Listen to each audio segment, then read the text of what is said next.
Welcome to our show. Come out, step into the light. The amazing TV show for LGBT community from all around the world. I'm from London, from England. I am from Hawaii. I'm originally from the Dominican Republic. I'm from sunny South Africa. Sharing their journey of finding and identifying themselves. And it can get very, very sad and lonely. I got divorced. The first few years were really difficult. Sharing regrets and happiness, empathy, and the connection of LGBT community for equality and love. Come out, step into the light,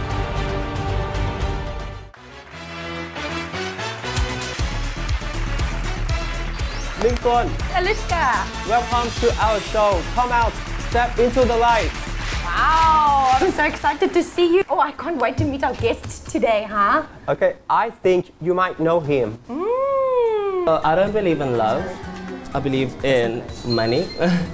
I feel like I'm gay and I like men. Alright, I'm not emotionally available for a woman. Like I could never be in a relationship with a woman. But when we gotta do the do, we can do the do, right? Yes, okay, so like how I always put it is like, say you've got the munchies after like a bomb-ass blunt and you want to eat some pizza and you drive around the whole of Saigon and the pizza places are No closed. pizza. But the chicken places are open. Like, are you not gonna eat? You're gonna eat chicken. Eat, right? Twerking like Miley.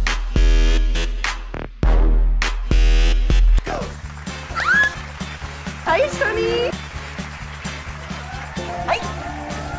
Nice to see you. Nice to see you. Oh my God, long time no see. Hi. Wow. Guys, how you doing? I'm good and you? Good, thank you. Wow. So, since I know you, but everybody else doesn't know you, do you mind introducing yourself? My name is Shawnee. I'm a bad bitch. I'm 23 years old. I have to think about that one because I often lie about my age. And that was a lie. I'm actually 25. I am from South Africa. The two things I'm really good at is being pretty and being a bitch. I can confirm that actually. Oh, may I ask you why you choose Vietnam to stay? I didn't choose Vietnam. Vietnam chose me. I say the same thing, man. I first came here on vacation to come see a friend and I just fell in love with the city. The food is great, the men are greater. I confirm. I've just had a really good time and I just don't want it to end anytime soon, so here I am.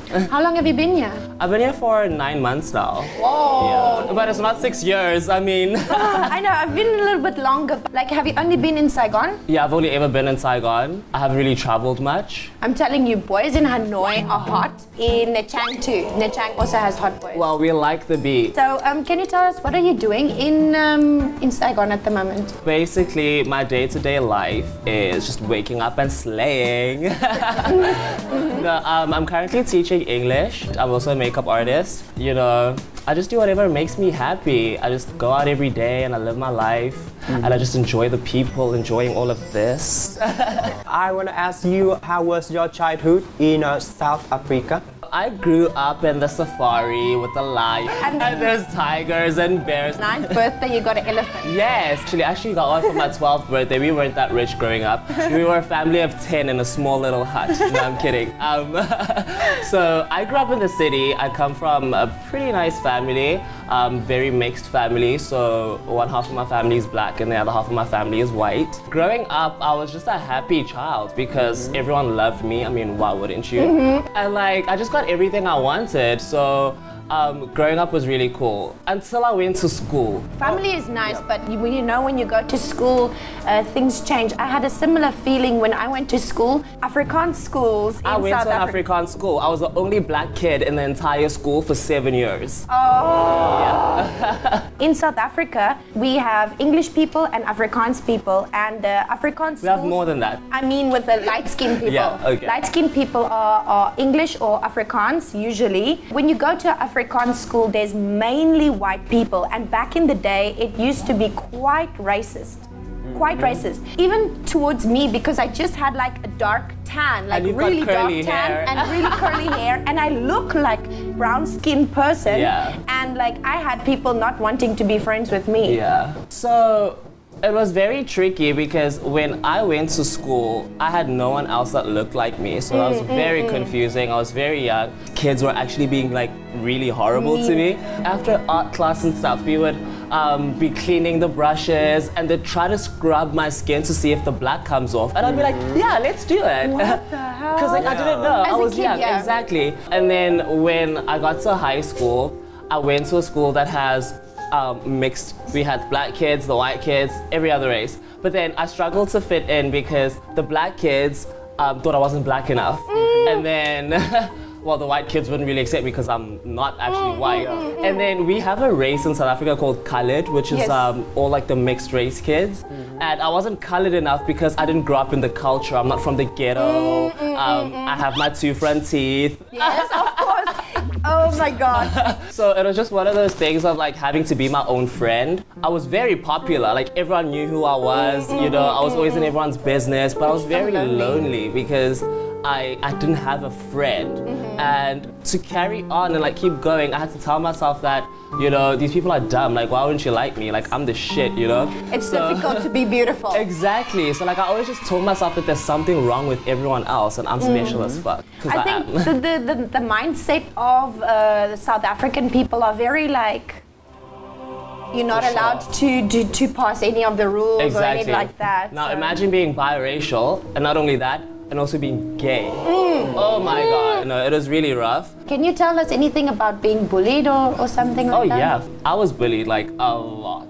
Like it was crazy and it got pretty dark. I don't think anyone called me by my actual name until like the later years in high school. Like my name was fag boy, faggot, gay bub, you know, sissy.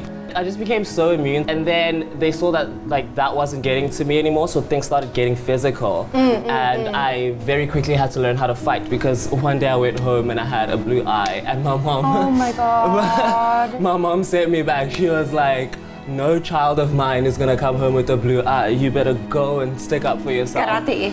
That started like some dark years because I remember from like the age of 13, 14 till I was about 17, I used to get into a lot of trouble for fighting because after a while you start to enjoy like drawing blood. Like it's just an everyday thing. Like even if someone doesn't even like do or say anything to you, it's like you look at me for too long, I'm like, excuse me, can I help you? What? Yes, you know? Yes, I understand. So like you were just always so defensive and you're like not letting people in.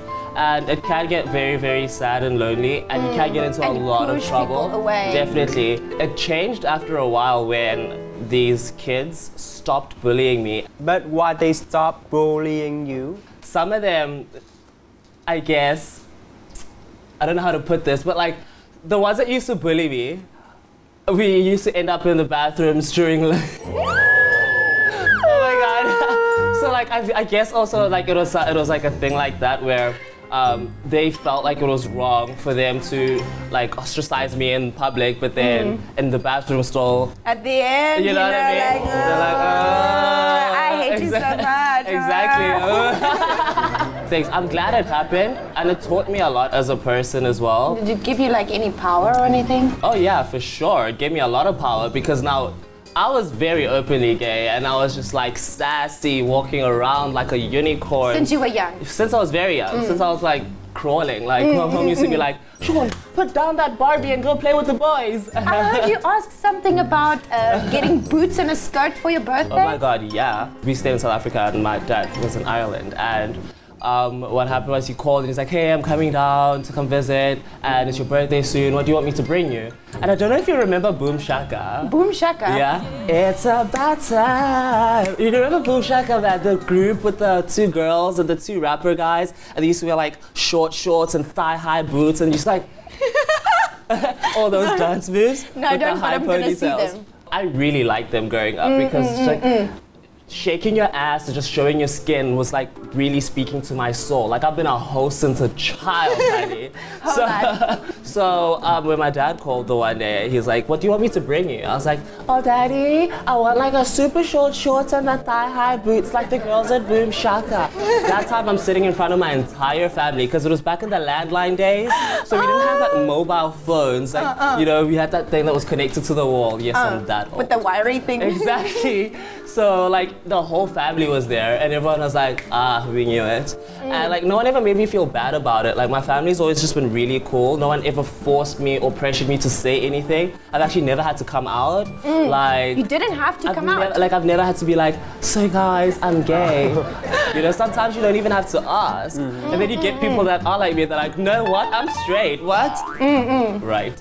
So I was lucky because I didn't have to go through all that anxiety of like, oh my God, what are they gonna say? What are they gonna do? Like they knew what it is. I think a lot of people have problems coming out just because of that. Yeah, and I always feel guilty, like, oh my God, like, you know. I had the easy life. I had the easy life. It wasn't that easy. Basically, you didn't have a problem coming out with being gay. You had more of a problem with your skin color in South Africa. Yeah, and also being gay in school, because a lot of the kids like really did terrorize me. Some of my family members with the way that I presented myself. So like being gay was not an issue. Like it's fine, you can love whoever you want to love. But like from a traditional like family background, like African family background, you have gender roles. So if you're a man, you have to do things like a man. Dresses, skirts, nails, hair, and all of that. Like you're not allowed to show it. It was like difficult because like it caused a lot of tension and stuff, especially when I got picking out my own clothes. Because you know when you're young, like your parents buy your own like your clothes for you, so you end up wearing like Ben 10 and Spider-Man all the time. And then like when you eventually get the option to choose, you're like, oh, I want those super tight skinny jeans, honey. But then we got over it. And then we got into something else, which was like the tattoos and the piercings. When was your first tattoo? I was 15. Me too. I heard that your mom is Christian. How did she react when she knew that you got some tattoos? I remember when I got my tattoos on my hands, she was like, where will you ever work with tattoos on your hands? And I'm like, you don't need to get your blood pressure up because it's not gonna make the tattoos go away. So like we started talking about things instead of her barking at me and like beating me up. And like our relationship got so much better because she started sitting down and listening and trying to understand and not fighting with everything that like, and all the decisions that I make. So things got really like much better. She still doesn't understand certain things like, you know, hair extensions and all of that. But like she knows that like people just express themselves in like whatever way they feel like. And I guess she's happy when I'm happy.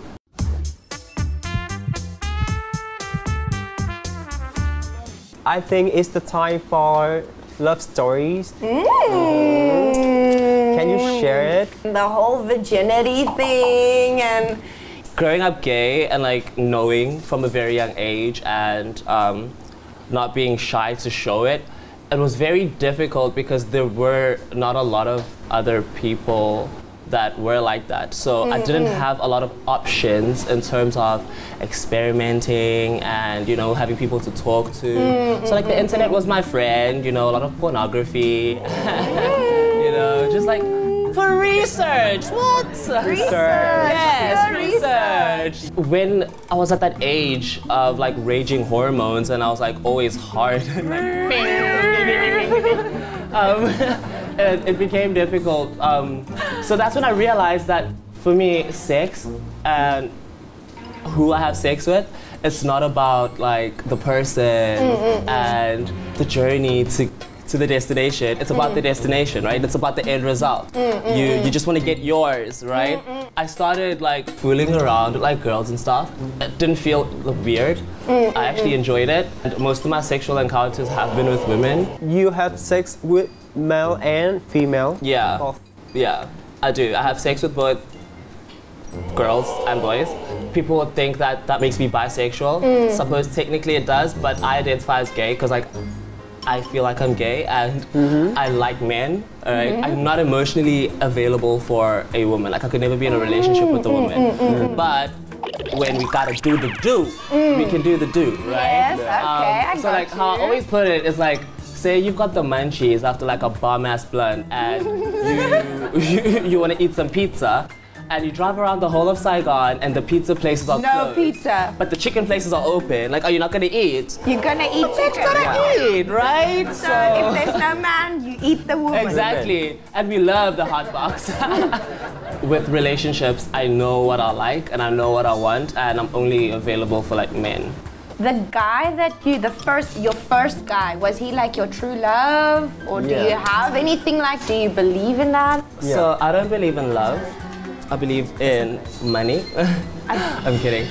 So like this guy was a friend for a while, and I did have a crush on him when I first met him. Like the body, everything. He was just like perfect. But then he's straight, so like I had to respect that and not make him uncomfortable, because I really like loved him as a friend and I enjoyed the relationship that we had, and I wouldn't want to make things awkward. So for a very long time, I had to suppress those feelings. You're not allowed to feel like that because he's just your friend. Yeah. It was just like that. And then one day, he called me and he's like, hey, I really need your help. Something happened with my brother and I just need somewhere to stay for the night. And I was like, oh my God, you can come over, you know, you're always welcome here. Again, I had no ulterior motives. I had like... You were powdering your face. No girl, my face was already powdered because I just come from a date and I was looking so cute for myself. I was looking like a meal. And he came, I stopped like getting unready, you know, so when he gets there, I still look cute or whatever. We chilled like normal and I was just there for him as a friend. Being my friend, he knows that my mom is pretty hardcore. My mom's always like cool with me having people over, but in terms of sleepovers, like, no boys. He was like a bit nervous. I prepared the guest bedroom for him and he was like, no, can I come stay with you because I can't fall asleep? Literally, still very innocent, okay? I don't remember what we were watching on my laptop, and then somehow, I don't remember how it happened, but it happened. But did you guys kiss first at least? Like, was it like turn? Or was it just like... But who start first? I would say he initiated it. The whole time I maintained that I was being very respectful of his sexuality and I was holding back, you know? Like, just don't make things awkward. So, obviously, when he, like, made a move, he shot his shot. You and your crush, after that night, what happened next? Good question. So things got... Why? So things got awkward because, you know, obviously, like, as a straight dude, he obviously had, like, some regrets, like, oh, what just happened, you know? So, like, we kind of stopped talking for a very long time. Right after? Yeah, and I was very sad. But then we started talking again. And then when we started talking, I just like was like treading lightly and walking on eggshells because I didn't want to bring it up or like remind him. I wouldn't bring it up. I would just like avoid the topic completely. But then he brought it up and, you know... Well, how did he do that? Was he just like, yo, hey, do you remember that night? Yeah, basically, like he would literally like bring it up like that. Like he was fine with it. So I was like, okay, cool, I'm down with it. So, I mean, we obviously didn't do it again because shortly after that, I did move here. I swear, I'm serious. We only did it once. You know, I do have my fun. I do enjoy, you know, being naughty. But actually, you're still very innocent. I really am. Like, I don't open up to people a lot. I don't want to get my heart broken. I've learned to, like, just not allow myself to feel those emotions. Especially because, like, you'll be busy with someone. And, like, for months, you're, like, in this nice little happy mode. Happy zone. And then one day he's like, hey, take that picture off of Facebook just in case my wife sees it. I'm like, what? Oh, crush. Right? Yeah. Right? Or you'll be chilling in bed with someone and you'll get a phone call from his wife or his girlfriend and he'll be like, oh, my meeting is running longer than I expected and after that I'm just gonna go get drinks with the boys. And I'm like, you're lying, you're right here with me, you know? So then you always know like you'll never be like someone's number Real one, thing. yeah? So like because of that, you're just like, oh, what's the point? Like, let me just get what I want to get out of this and then keep it moving, so. And because of that, I guess it's not very easy for me to get into relationships unless I feel like completely trust that you have my best intentions at heart and you're not gonna completely like obliterate my, like, sanity basically, and like my mental health is just gonna stay intact while I'm with you. You want a safe zone. Exactly, I want a safe zone. Like, just don't make me look like a crazy person. Don't be scared, I won't do anything to you. You got a very soft, beautiful face. Like, you can never, ever hurt that. So, do you have any plans in the near future in Vietnam? For the future, I suppose for the near future, like I just want to find a very respectful man that I can build a future with. He needs to have a lot of money. I also really want to like get like really into the makeup industry here. But I suppose I also want to learn Vietnamese, so then that could be easier. I can help you with that one. Girl, I think I'd rather let him help. My pleasure. Do you have any message for like LGBT community? Yeah, for sure. Drink a lot of water and mind your own business. That's all it is. Okay, water. Ling, any greeting for our guests today? I knew you from 1 or 2 times, but I didn't know your story personally.